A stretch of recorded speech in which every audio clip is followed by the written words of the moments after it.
ஓம் ஸ்ரீராம ராம ராமேதி ரமே ராமே மனோரமே சகசிரநாம தத்துல்யம் ஸ்ரீராம நாம வராணனே. உலகம் யாவையும் தாமுழா வாக்கலும் நிலைபெறுத்தலும் நீக்கலும் நீங்களா அழகிலா விளையாட்டுடையார் அவர் தலைவர் அன்னவர் சரண் நாங்களே. எத்திர எத்திர ரகுநாத கீர்த்தனம் தத்திர தத்திர கிருத்தமாஸ்தகாஞ்சலிம் வாஷ்பவாரி பரிபூர்ணலோச்சனம் மாருதிம் நமது ராட்சசாந்தகம். அஞ்சிலே ஒன்று பெற்றான் அஞ்சிலே ஒன்றை தாவி அஞ்சிலே ஒன்று ஆறாக ஆரியர்க்காக ஏகி அஞ்சிலே ஒன்று பெற்ற அணங்கை கண்டு அயலாரூரில் அஞ்சிலே ஒன்றை வைத்தான் அவன் எம்மை அழித்துக் காப்பான். இன்னைக்கு நம்ம கம்பராமாயணத்துல பாலகாண்டத்துல மிதிலை காட்சி படலத்துல 34வது பாடல் பார்க்க போறோம்.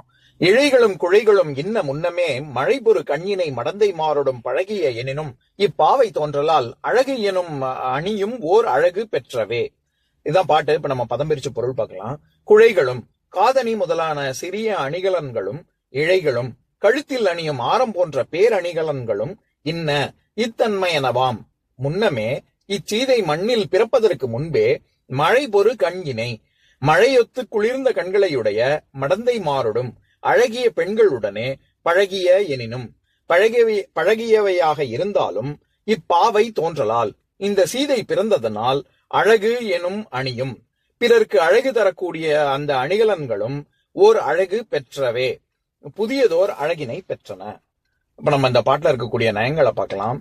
அதாவது ரொம்ப மிகச்சிறப்பா கம்பர் இந்த இடத்துல என்ன சொல்ல வர்றாருன்னா, நம்ம அழகுக்கே அழகு சேர்ப்பவள் இவள் அப்படின்னு நம்ம சொல்லுவோம்ல, அந்த மாதிரி அணிகலன்களுக்கே அழகு சேர்ப்பவள் சீதை அப்படின்னு சொல்ல வர்றாரு. அதுக்கு உதாரணமாக என்னென்ன சொல்றாரு, இழைகளும் குழைகளும் அப்படின்னு.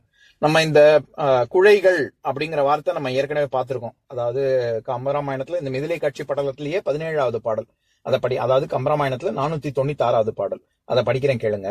கடகமும் குழையும் பூணும் ஆரமும் கலிங்க நுண் நூல் வடகமும் மகரையாழும் வட்டினி கொடுத்து வாசத்தொடையலம் கோதை சோர பழிக்கு நாய் சிவப்பத் தொட்டு படைநெடுங் கண்ணாராடும் பண்ணைகள் பலவும் கண்டார் அப்படிங்கிற பாட்டுல பெண்கள் ஆடக்கூடிய இடங்கள், அந்த திடல்கள் பண்ணைகள் அப்படின்னு நம்ம பார்த்தோம்ல. அங்க எதெல்லாம் வட்டினி கொடுக்குறாங்க, எதெல்லாம் பந்தயம் வச்சு ஆடுறாங்க அப்படிங்கிற இடத்துல கடகமும் குழையும் அப்படின்னு பார்த்தோம்ல. அந்த இடத்துல குழை அப்படின்னாலே தோடு அப்படிங்கிற அர்த்தம். அதே அர்த்தத்துலதான் இங்கேயும் வருது காதணிகள் அப்படின்னு. இழைகள் அப்படின்னா ரொம்ப பெரிய அணிகலன்கள், ஆரம் ஒடியானம் அல்லது இது மேகலை அப்படிப்பட்ட ஆபரணங்கள். இதெல்லாம் மற்ற பெண்களுக்கு, அதாவது சாதாரணமாக இருக்கக்கூடிய பெண்கள், அதுக்குமே கம்பர் என்ன மாதிரியான ஒரு அந்த பெண்களை வர்ணிக்கும் பொழுது எப்பேற்பட்ட பெண்கள் அப்படின்னா மழை பொறு கண்ணினை அப்படின்னு சொல்றாரு. எப்பவுமே மழை பெஞ்சா அந்த இடமே குளிர்ந்து காணப்படும்ல, அப்பேற்பட்ட குளிர்ந்த காருண்யத்தை கொண்டுள்ள கண்கள் அப்படின்னு சொல்றாரு. பார்த்தா சுட்டரிக்கக்கூடிய கண்கள் இல்ல, பார்த்தா கருணை பொங்கக்கூடிய பெண்கள் அணியக்கூடிய ஆபரணங்கள் அப்படின்னு சொல்றாரு. சீதைக்கு பிறப்பதற்கு முன்னாடியே இந்த அணிகலன்கள்லாம் இருந்தது. அத நிறைய பெண்கள் போடத்தான் செஞ்சாங்க. பழகிய எனினும், அதனாலதான் பழகிய எனினும் அப்படின்னு சொல்றாரு. இந்த ஆபரணங்கள் பெண்கள் கழுத்திலையும் சரி அணிகலன்களாக அணிய பெற்றவை. அப்படிப்பட்ட அந்த மாதிரி பழகினா கூட இப்பாவை தோன்றலால் இந்த சீதை பிறந்ததுக்கு அப்புறம் தான் அழகு எனும் அணியும் ஓர் அழகு பெற்றதே அப்படின்னு. அதாவது இந்த சீதை பிறந்ததுக்கு அப்புறம் சீதை அணிந்து அந்த மாதிரியான ஆபரணங்கள்லாம் அணிந்து கொண்டதுக்கு அப்புறம் தான் அந்த அணிகலன்களுக்கே அழகு சேர்ந்தது அப்படின்னு சொல்றாரு. இது எல்லாரும் சொல்ற விஷயம் தானே. அதாவது அழகுக்கே அழகு சேர்த்தவள் இவள் அப்படின்னு நம்ம எல்லா கவிஞர்களும் சொல்றது தானே. இங்க என்ன பெரிய சிறப்பு அப்படின்னு கேட்டா, இங்க கம்பர் பயன்படுத்தி இருக்கிற சொல் தான் சிறப்பு. அவர் அணி அப்படிங்கிற சொல்லிலேயே அவர் வார்த்தை விளையாட்டு விளையாடுறாரு. நம்ம ஏற்கனவே பார்த்திருக்கோம் தொழிற்பெயர் அப்படின்னு. அதாவது முதநிலை தொழிற்பெயர், முதநிலை திரிந்த தொழிற்பெயர், விகுதி குன்றிய தொழிற்பெயர், விகுதி குன்றாத தொழிற்பெயர் அப்படின்னு. அதுக்கு முதல்நிலை தொழிற்பெயர் எந்த ஒரு தெரியாம ஒரு அதே அந்த சொல் அப்படியே ஒரு தொழிற்பெயராக வருவது. இசைவது இசை, மொழிவது மொழி, வாழ்த்துவது வாழ்த்து, அடிப்பது அடி, அந்த மாதிரி இசை மொழி வாழ்த்து அடி அப்படின்ற முதல்நிலை தொழிற்பெயர் தான் இந்த அணி. ஏன்னா அணிவிப்ப நம்ம அணிஞ்சுக்கிறோம், அதை போட்டுக்கிறோம் அப்படிங்கறதுனாலதான் அந்த அணிகலனுக்கே அணின்னு பேரு. அந்த வார்த்தையை வச்சு அணியப்படுவது அணி. அதை வச்சுதான் இவர் வார்த்தை விளையாட்டை விளையாடுறாரு. என்னன்னா அணிங்கிற சொல்லுக்கு அணிந்து கொள்வது, அணிகலன் அப்படிங்கிற ஒரு பொருள் இருக்கு, ஆபரணம் அப்படின்னு. அதை தவிர அணின்னா அழகுன்னே ஒரு பொருள் இருக்கு. தமிழ்ல செய்யுள் அணி அப்படின்னு சொல்றோம்ல, செய்யுளுக்கு அழகு சேர்ப்பது. அதனாலதான் அந்த அணி தற்குறிப்பேற்ற அணி எடுத்துக்காட்டு உவமை அணி அப்படின்னு அணின்னு சொல்றதே செய்யுளுக்கு அழகு சேர்ப்பது அப்படின்னு. ஆக அழகுங்கிற பொருளும் இருக்கு, அணிகலன்கிற பொருளும் இருக்கு. அந்த வார்த்தையை பயன்படுத்தி இங்க வந்து ஒப்பிட்டு சொல்றாரு. அதுதான் இருக்கிறதுலயே ரொம்ப சிறப்பு.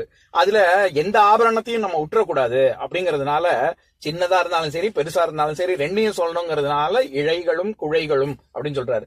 குழைனா சின்னது, தோடு அந்த மாதிரி, மூக்குத்தி அந்த மாதிரி சின்னது. இழைகள் அப்படின்னா ரொம்ப பெருசு, கழுத்துல அணியக்கூடிய ஆரம் மாதிரி, ஒட்டியானம், இடுப்புல அணியக்கூடிய ஒட்டியானம், மேகலை போன்ற பெரிய ஆபரணங்கள். இந்த மாதிரி எந்த ஆபரணமாக இருந்தாலும் சரி அப்படின்னு சொல்றாரு. சரி, அடுத்தது, சரி இதெல்லாம் இதுவரைக்கும் பெண்கள் இந்த பூமியில சீதைக்கு முன்னாடி எல்லாரும் தான் அணிஞ்சுகிட்டு இருந்தாங்க அப்படின்னு சொல்ற இடத்துல மடந்தை மாறடும் அப்படின்னு சொல்றாரு. அது இப்போ மடந்தையோடும் அப்படின்னு சொல்லியிருக்கலாம். அது என்ன மடந்தை மாறடும் அப்படின்னா, நம்ம அந்த சொல்லும் நம்ம ஏற்கனவே பார்த்திருக்கோம். மாறுங்கிற சொல்லுக்கு மார்பு அப்படின்னு ஒரு அர்த்தம் இருக்கு. அதை தவிர நிறைய அர்த்தம் இருக்கு. அதுல ஒரு முக்கியமான ஒண்ணு வந்து படற்கை விகுதியில இதுவும் ஒண்ணு. அதாவது என்னன்னா, இவர் இதுவரைக்கும் நம்ம பாக்குற பெண்கள் எல்லாரும் தான் அணிஞ்சுகிட்டு இருக்காங்க, இதுல மட்டும் சீதை என்ன சிறப்புன்னு சொல்லல கம்பர். இதுவரைக்கும் பிறந்த பெண்கள் எல்லாரும் அப்படின்னு படற்கை விகுதி, அதனாலதான் மடந்தையோடும்னு சொல்லாம மடந்தை மாறடும் அப்படின்னு சொல்றாரு. இதுவரைக்கும் நம்ம சீதைக்கு முன்னாடி பிறந்த பெண்கள் எல்லோரும் அணிந்து கொண்டிருந்திருக்கிறார்கள். ஆனால் அது வந்து அவங்கதான் அதனால அழகா தெரியுறாங்களே ஒழிய, சீதையை அணிஞ்சதுக்கு அப்புறம் அந்த அணிக்கே அழகு அப்படின்னு இதுவரைக்கும் பிறந்தவங்க எல்லாருங்கிறதுனாலதான் மடந்தை மாறடும் அப்படின்னு சொல்றாரு. சரி, இதுல பெண் இது என்ன சொல்றது, மங்கை மாறடும் அப்படின்னு சொல்லியிருக்கலாம். ஆனா மடந்தைன்னு குறிப்பா சொல்றாரு. அதுல என்னன்னா, நம்ம ஏற்கனவே பார்த்திருக்கோம்ல, பேதை, பெதும்பை, மங்கை, மடந்தை, அறிவை, தெரிவை, பேரிளம் பெண் அப்படின்னு 7 வகைகள்ல நடுவாந்திரமா இருக்கக்கூடிய பெண்கள். இது வந்து மடந்தைங்கிற சொல்ல இன்னும் கன்னிப்பருவம் அடையாத பெண்கள்னு ஒரு அர்த்தம் இருக்கு. ஆனா இந்த இடத்துல என்ன மாதிரி வருதுன்னா, அந்த 7ல நடுவாந்திரமா இருக்கிறத குறிப்பிட்டு சொல்றாரு. அப்படின்னா என்னன்னா, பெண்கள் பக்குவம் அடைந்தவர்கள், அந்த அந்த வயது வரம்புல இருக்கிறவர்கள்லயே அவங்களே அழகு. அப்படி இருக்கக்கூடிய பெண்கள், அழகு படைத்த பெண்கள் இதுவரைக்கும் பிறந்தவங்க எல்லாரும் அணிஞ்சிருக்காங்க அப்படின்னு வரணுங்கிறதுனாலதான் மடந்தை மாறடும் அப்படின்னு சொல்றாரு. சரி, அப்பேற்பட்ட பெண்களோட சீதையை ஒப்பிடும் பொழுது என்ன சொல்றாரு, அவர் இப்பெண் தோன்றலால் அப்படின்னு சொல்லல, இப்பாவை தோன்றலால் அப்படின்னு சொல்றாரு. அங்கேயும் ஒரு நயம் இருக்கு. என்னன்னா, பாவை அப்படிங்கிற சொல் வந்து இவள் சீதை வந்து இருக்கிறதுலே பேரழகி அப்படின்னு சொல்லணுங்கிறதுனால பாவைங்கிற சொல்லுக்கு அழகிய உருவம் படைத்தவள் அப்படின்னு ஒரு பொருள் இருக்கு. அதே மாதிரி பதுமை அப்படின்னா பொம்மைன்னு சொல்றோம்ல, அந்த பதுமைங்கிற பொருளும் இருக்கு. இப்ப நமக்கு எல்லாருக்கும் தோணும், அழகுக்கு அழகு சேர்த்தவள் அப்படின்னா, இப்ப நம்ம சாதாரண மக்கள்லாம் காலங்காத்தால எந்திரிச்ச உடனே ரொம்ப பிரிஸ்கா இருப்பாங்க, குளிச்சுட்டு வந்த உடனே ரொம்ப பொலிவோட இருப்பாங்க, ரொம்ப அழகா தோன்றுவாங்க. ஆனா அதுவே நாளாக இது ஒரு நாள்ல காலம்பர மத்தியானம் எல்லாம் வேலை பார்த்துட்டு சாயங்காலம் வீடு திரும்பும் பொழுது அதே அழகோடையா இருப்பாங்க. எல்லாம் சோர்ந்து போய் எப்படா வீட்டுக்கு போவோம் அப்பாடான்னு ரொம்ப சோர்வோட இருப்பாங்கல்ல. அப்ப அவங்கள பார்க்கும் பொழுது காத்தால பார்த்த மாதிரியா இருக்கும். இல்ல, அங்க வந்து அழகு குன்றும். ஆனா இந்த சீதையானவள் எப்பவுமே ஒரே மாதிரி தான் இருப்பா, பேரழகியா இருப்பா. அவளுக்கு வந்து இந்த வெளி விஷயங்கள் வந்து அவளுடைய அழகை தாக்காது. அது உள்ளத்து அழகாக இருந்தாலும் சரி, அல்லது உடல் அழகாக இருந்தாலும் சரி, எந்த விதத்திலையும் குறையாதவள் அப்படிங்கிற பொருள் வரணுங்கிறதுனாலதான் பாவைங்கிற சொல்ல பயன்படுத்துறாரு. ஏன்னா பாவைனா பதுமை, அதாவது பொம்மை. ஒரு பொம்மைக்கு வந்து தங்க பதுமை அப்படின்னு சொன்னா காத்தால ஒரு மாதிரியும் பொம்மை வந்து சாயங்காலம் ஒரு மாதிரியும் இருக்குமா? இல்ல, ஒரே மாதிரி தான் இருக்கும் எப்பவுமே. அந்த மாதிரி எப்பவுமே அழகு கெடாதவள் அப்படின்னு தோன்றணுங்கிறதுனாலதான் பாவை அப்படின்னு சொல்றாரு. ஏன்னா இந்த பாவைங்கிற சொல்லுக்கு பதுமை, அழகிய உருவம், பெண், பூ இப்படிலாம் பொருள் இருக்கு. பூ போன்ற மென்மையானவள், அழகு கெடாதவள், எப்போதுமே ஒரே மாதிரி இருக்கக்கூடியவள், பேரழகி, அழகிய வடிவம் கொண்டவள், இது எல்லா அர்த்தமும் வரணுங்கிறதுனாலதான் இந்த ஒரே சொல் பாவைங்கிறது இப்பாவை தோன்றலால் அப்படின்னு சொல்றாரு. இப்ப நான் பாட்டை இன்னொரு தடவை படிக்கிறேன் கேளுங்க.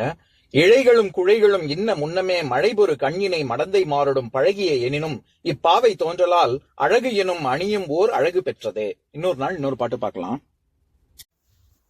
ஓம் சாந்தாகாரம் புஜகசயனம் பத்மநாபம் சுரேஷம் விஸ்வாதாரம் ககனசத்ரசம் மேகவர்ணம் சுபாங்கம் லக்ஷ்மீகாந்தம் கமலநயனம் யோகி ஹிருத்யானகம்யம் வந்தே விஷ்ணும் பவபயஹரம் சர்வலோகைகநாதம்.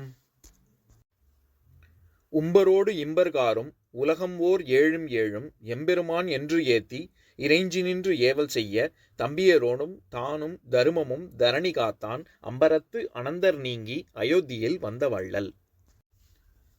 ஓம் पूर्णमदः पूर्णमिदं पूर्णात् पूर्णमुदच्यते पूर्णस्य पूर्णमादाय पूर्णमेवावशिष्यते।